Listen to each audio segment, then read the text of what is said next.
বিসমিল্লাহির রহমানির রহিম। প্রিয় এসএসসি এবং দাখিল সকল বিভাগের ছাত্রছাত্রীবৃন্দ, আপনাদের ধারাবাহিক বাংলা প্রথম পত্রের সাজেশন ভিডিওর আজকে ষষ্ঠ পর্ব নিয়ে উপস্থিত হলাম। তো এই পর্বে যথারীতি আমি আগের মতো এই তিনটা কবিতা নিয়ে আপনাদের সামনে উপস্থিত হয়েছি। এই তিনটা কবিতায় বিগত বছর বিভিন্ন বোর্ড পরীক্ষার মধ্যে যে প্রশ্নগুলো এসেছে তা বিশ্লেষণ করে দেখেছি এই প্রশ্নগুলোর বাইরে আর কোনো প্রশ্ন হয় নাই। তো আপনাদের গাইড বই যদি আপনারা বের করেন তাহলে দেখতে পারবেন এক একটা পদ্যের মধ্যে মিনিমাম 40 থেকে 50টা সৃজনশীল প্রশ্ন গাইডের মধ্যে দেওয়া হয়েছে।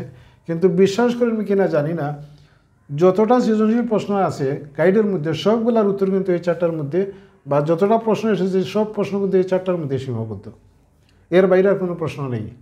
তো আপনি যদি স্পেসিফিক এই প্রশ্নগুলো যদি পড়েন তাহলে অবশ্যই আপনার আর গাইড বইয়ের মধ্যে হাত দেওয়ার কোনো প্রয়োজনই পড়বে না।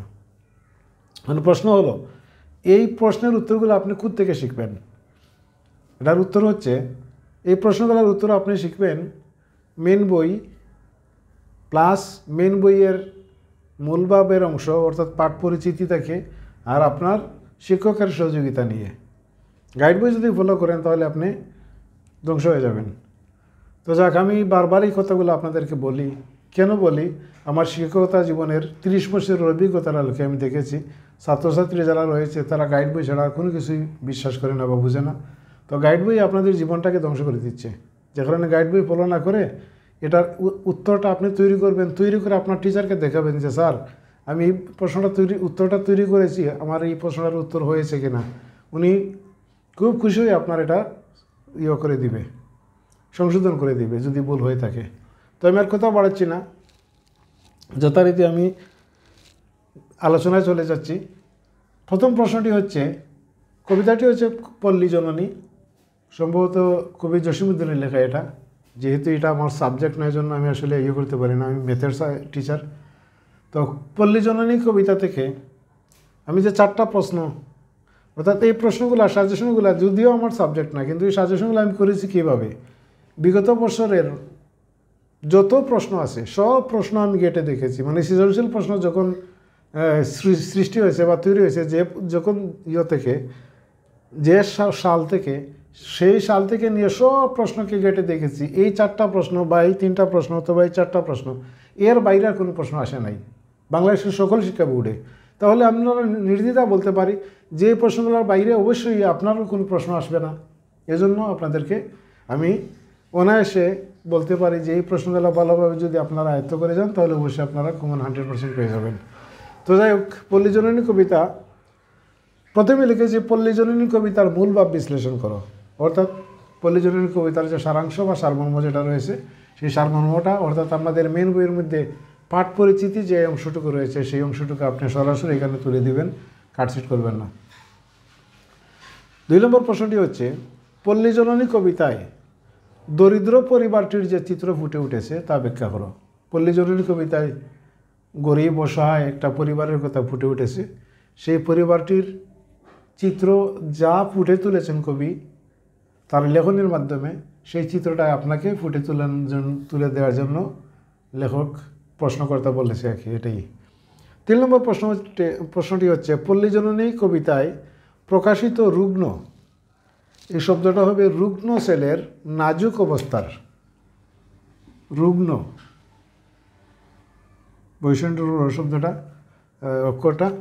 তো পল্লী জননী কবিতায় প্রকাশিত রুগ্ন ছেলের নাজুক অবস্থার বিপরীতে মায়ের অপত্য স্নেহের স্বরূপ বিশ্লেষণ করো।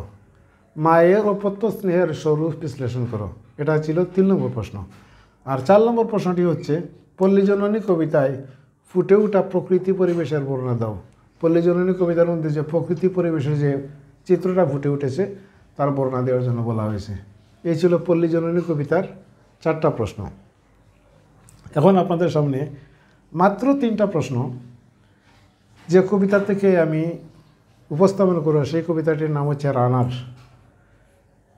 আমি আগের ভিডিওতে বলেছি কবি কাজী নজরুল ইসলামের একটা কবিতা ছিল মানুষ।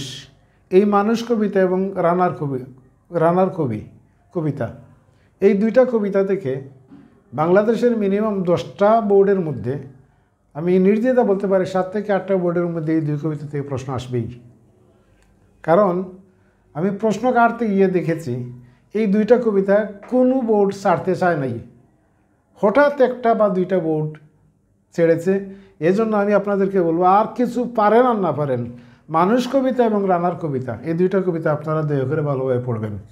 হয়তো এই 2 কবিতা থেকে আপনি যে বোর্ডের পরীক্ষা দিতে না কেন 2টা প্রশ্ন হুবহু আপনি কল হয়ে যেতে পারেন। তো আমি কথা বাড়াচ্ছি না, যথারীতি রানার কবিতার মূলভাব প্রথম প্রশ্ন। তো মূলভাবটা কোথা থেকে পড়বেন? আমি বারবার বলতেছি, মূলভাবটা আপনারা মিন বইয়ের পাঠ পরিচিতি যেটা এটাই হচ্ছে মূলভাব। এই মূলভাবটা আপনারা হুবহু পড়ে নেবেন। 2 নম্বর প্রশ্নটি হচ্ছে, রানার কবিতায় রানারের ত্যাগ ও দায়িত্ববোধের যে পরিচয় পাওয়া গেছে সেই পরিচয়টা তুলে ধরার জন্য আপনাকে বলা হতে পারে। মানে রানার অনেকে আসলে আপনারা দেখেন নাই, আমরা দেখেছি এই যে ডাক নিয়ে, অর্থাৎ চিঠি নিয়ে মানুষের বাড়ি বাড়ি রোদ বৃষ্টি ঝড় সাইক্লোন যাই হোক না কেন, তার কিন্তু দায়িত্ববোধের কারণে সে দৌড়ে এক মানুষের দাঁড় থেকে অন্য মানুষের দাঁড়ে দৌড়ে, শুধুমাত্র তার দায়িত্ববোধ থেকে। সেই রানারের ত্যাগ এবং দায়িত্ববোধের যে পরিচয় পাওয়া যায় রানার কবিতার মাধ্যমে, সেটা তুলে ধরার জন্য আপনাকে বলা হয়েছে। লাস্ট অ্যান্ড ফাইনাল প্রশ্নটি হচ্ছে, রানার কবিতার অন্তরালে শ্রমজীবী মানুষের প্রতি কবির মমত্ববোধ ও প্রত্যাশার দিকটি আলোচনা করো। কবি শ্রমজীবী মানুষের প্রতি যে মমতা স্নেহ ভালোবাসা দেখিয়েছেন, সেই মমতা স্নেহ ভালোবাসার স্বরূপটা আর প্রত্যাশা কী করেছে, তার বিপরীতে তিনি কী প্রত্যাশা করেছেন সমাজের মানুষের কাছে, সেই দিকটাই আপনি আলোচনা করার জন্য বলা হয়েছে। এই ছিল রানার কবিতার 3টা প্রশ্ন, খুবই গুরুত্বপূর্ণ 3টা প্রশ্ন। রানার কবিতা থেকে প্রশ্ন আসবেই এবং 3টা প্রশ্নের অবশ্যই আপনারা 2টা প্রশ্ন পেয়ে যাবেন। লাস্ট অ্যান্ড ফাইনাল প্রশ্ন আজকের মতো, তোমাকে পাওয়ার জন্য হে স্বাধীনতা। এই কবিতা থেকেও মাঝে মধ্যে প্রশ্ন আসে, তো গুরুত্বহীন নয়। যারা পড়েছেন আগে এটা বাদ দিবেন না, এটা পড়ার চেষ্টা করবেন। এখানে 4টা প্রশ্ন নিয়ে এসেছি, বা বিভিন্ন বিগত বোর্ডে মাত্র 4টা প্রশ্ন এসেছে। 4টা প্রশ্নের মধ্যে প্রথম প্রশ্নটি হচ্ছে, স্বাধীনতা যুদ্ধে হানাদার বাহিনীর নৃশংসতা ও ধ্বংসাত্মক কর্মকাণ্ডের দিকটি ব্যাখ্যা করো। আমাদের যে স্বাধীনতা যুদ্ধ 1971-এ সংগঠিত হয়েছিল, সেই স্বাধীনতা যুদ্ধে পাক বাহিনী যেভাবে নৃশংসতা এবং ধ্বংসাত্মক কার্যকলাপ বাংলাদেশের জমিনে করেছিল, তার কর্মকাণ্ডের দিকটা কিন্তু এই স্বাধীনতা যুদ্ধে তোমাকে পাওয়ার জন্য হে স্বাধীনতা কবিতার মধ্যে ফুটে উঠেছে। সেই দিকটি আপনাকে বিশ্লেষণ করার জন্য কবি বলতে চেয়েছেন বা প্রশ্নকর্তা বলেছেন। 2 নম্বর প্রশ্নটি হচ্ছে, তোমাকে পাওয়ার জন্য হে স্বাধীনতা কবিতায় প্রকাশিত মুক্তিযুদ্ধে শহীদদের আত্মত্যাগের দিকটি, মানে বাংলাদেশের দামাল ছেলেরা নিজের দেশকে রক্ষা করার জন্য নিজেকে শহীদ করে, নিজেকে কি বিলিয়ে দিয়ে, তাদের জীবনটাকে বিলিয়ে দিয়ে দেশটাকে স্বাধীন করেছে, সেই শহীদদের আত্মত্যাগের দিকটা ব্যাখ্যা করার জন্য বলা হতে পারে। 3 নম্বর প্রশ্নটি হচ্ছে, স্বাধীনতা লাভের জন্য বাঙালির দেশাত্মবোধ প্রতিবাদী চেতনা ও সংগ্রামের দিকটি ব্যাখ্যা করো।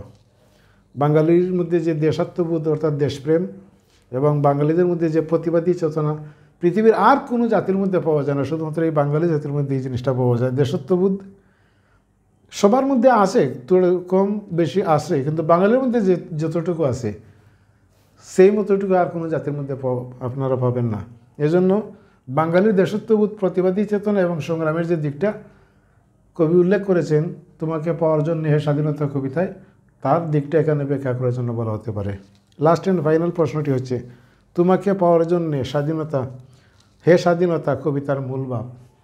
আমি এমন কোনো একটা কবিতার প্রশ্ন লিখি নাই যে প্রশ্নের মধ্যে কবিতার মূল ভাবটা আমি আনি নাই। প্রত্যেকটা কবিতার মধ্যে আমি মূল ভাবটা নিয়ে এসেছি। তো আপনারা মূল ভাবটা পড়লে বুঝতে পারবেন যে একটা কবিতার মূল ভাব পড়া মানে হচ্ছে কয়ের আনসার জানা, হয়ের আনসার জানা, গয়ের আনসার জানা, গয়ের আনসার জানা, এমনকি এমসিকিউয়ের আনসার জানা। অর্থাৎ টোটাল পাঠের সংক্ষিপ্ত এবং সারমর্ম পাঠ পরিচিতির মধ্যে দেওয়া হয়েছে। সুতরাং এটাকে আপনি কীভাবে বর্জন করবেন, দয়া করে এটা ভালোভাবে পড়বেন। পড়লে আপনার টোটাল 10 মার্কের যে প্রশ্নগুলো হয়, প্রত্যেকটা প্রশ্নের কোনো না কোনো প্রশ্নের উত্তর এখানে আপনি পাবেন, এটা 100% নিশ্চিত। তো আমি আর কথা বাড়াচ্ছি না, আর হয়তো একটা পাঠ হবে। যদি একটা পাঠে পারি না তাহলে ওই সময় আর 2টা পাঠ করব। 2টা পাঠ বা একটা পাঠের মাধ্যমে আমি ইনশাল্লাহ বাংলা প্রথম পত্রের সাজেশন সমাপ্ত করব।